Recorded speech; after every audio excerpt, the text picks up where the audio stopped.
Welcome back to the channel, and if you're new here, don't forget to subscribe, because today we're talking about a very important topic that affects millions of people in Germany. We're talking about the German federal government's 8th War Victims' Care Report, a document that shows how Germany takes care of its veterans, war victims, and their families. This isn't just another government document. It's a testament to the responsibility a nation bears for those who have served it or suffered because of war. Before we dive deeper, let me quickly explain what this report actually is. The German federal government is legally required to report regularly on the state of war victims' care. This report provides a comprehensive overview of the social security and support for people who have suffered harm due to war or military service. It's about pensions, healthcare, rehabilitation, and the dignity of people who often suffer from the consequences of conflict for decades. The 8th War Victims' Care Report was submitted to the German Parliament, the Bundestag, and it covers a period that reveals important developments in Germany's care policy. When we talk about war victims' care, we're not just talking about soldiers. We're talking about civilians injured in World War II, about widows and orphans, about people who have to live with physical and psychological scars their entire lives. We're also talking about soldiers of the Bundeswehr, the German armed forces, who were injured or experienced trauma during deployments abroad. Let's start with some numbers that illustrate the scale of this issue.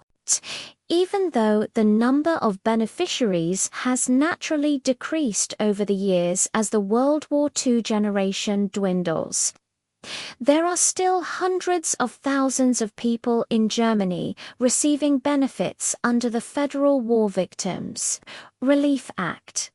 These benefits include disability pensions, survivors' pensions, medical treatment, orthopedic care, and many other forms of support. A particularly important aspect of the report is the financial dimension. The German state spends billions of euros every year on war victims' care. That might sound like a lot, but when you consider that this is about the livelihood and dignity of people who have suffered from war and violence, it becomes clear that this is an investment in justice and social responsibility. The report details how these funds are distributed, which benefits are most frequently claimed, and where there might still be room for improvement.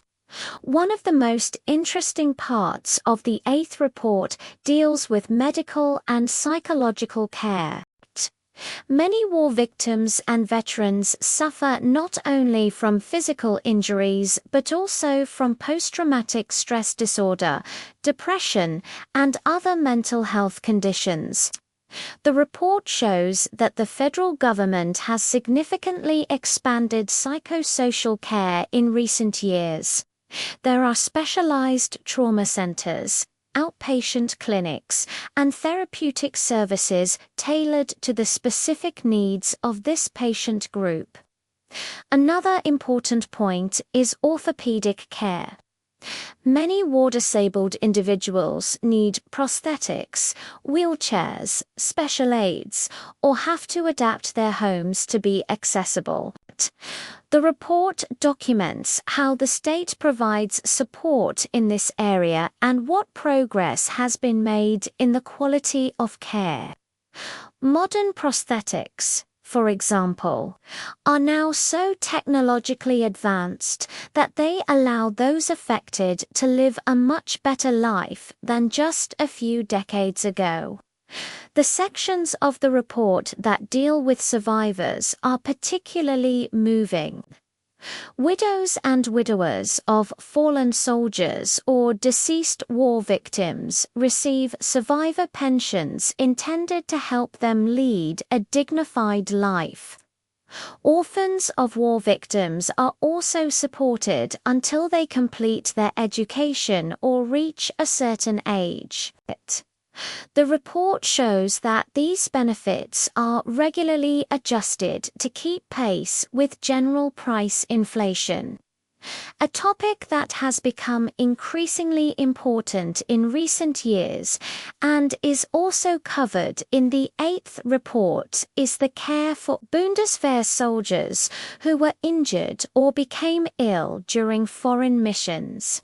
Since Germany began participating in international peacekeeping missions, the number of soldiers who have suffered injuries or trauma under operational conditions has significantly increased. Afghanistan, Kosovo, Mali, and other deployment areas have left their mark. The report shows how the care system has responded to this new challenge and what special programs have been developed for this group. The legal basis for all these benefits is primarily the Federal War Victims Relief Act. This law was created after World War II and has been amended and expanded several times since. The report also documents legal developments and shows which legislative changes were made during the reporting period. These are often very technical questions, but ultimately they are always about how to improve the care for those affected. An aspect that is often overlooked is the role of the pension offices and administrative bodies. These authorities are responsible for processing applications, assessing needs, and disbursing benefits. The report provides insight into the work of these administrations and also highlights where problems exist. Long processing times, for example, can be a major burden for those who urgently need support. The comparison with other countries is also interesting. How do other nations deal with their veterans and war victims? While the report doesn't always contain explicit international comparisons, it's clear that Germany has a relatively comprehensive care system. In some countries, care is less generous. In others, the focus is different. The discussion about what a state owes its war victims and veterans is an important political topic in many nations. Demographic change plays a major role in this report. The generation that experienced World War II is getting smaller. Many of the original beneficiaries have since passed away, and the number of direct war victims is continuously decreasing. At the same time, however, new groups of beneficiaries are emerging, namely the previously mentioned Bundeswehr soldiers from foreign missions. The report shows how this shift affects the type and scope of the required services. Another important topic is rehabilitation and professional reintegration. Many war-disabled individuals and injured soldiers are still of working age and want or need to continue working. The state offers various programs here, ranging from retraining and workplace adjustments to sheltered workshops. The report documents the successes of these programs, but also the challenges that exist when trying to reintegrate people with severe injuries or trauma back into the labor market. Social participation is also a major theme. It's not just about money and medical care, but also about enabling war victims and veterans to participate in social life. This includes things like barrier-free access to public buildings, cultural events, and leisure facilities. The report shows that progress has been made here in recent years, although there is still room for improvement. Especially important is recognition and appreciation. Many veterans and war victims report that societal recognition for their suffering or service is more important to them than material benefits. The report also touches on various initiatives aimed at keeping the memory alive and giving those affected the recognition they deserve. This includes memorial events, honors, and public tributes. A critical point also addressed in the report is the question of intergenerational equity. Is it fair that people injured in World War II receive significantly better benefits than soldiers injured in modern foreign missions? Or should everyone be treated equally, regardless of when and where they were harmed? This question is politically sensitive, and the report tries to present different perspectives without giving a definitive answer. Administrative costs are another aspect highlighted in the report.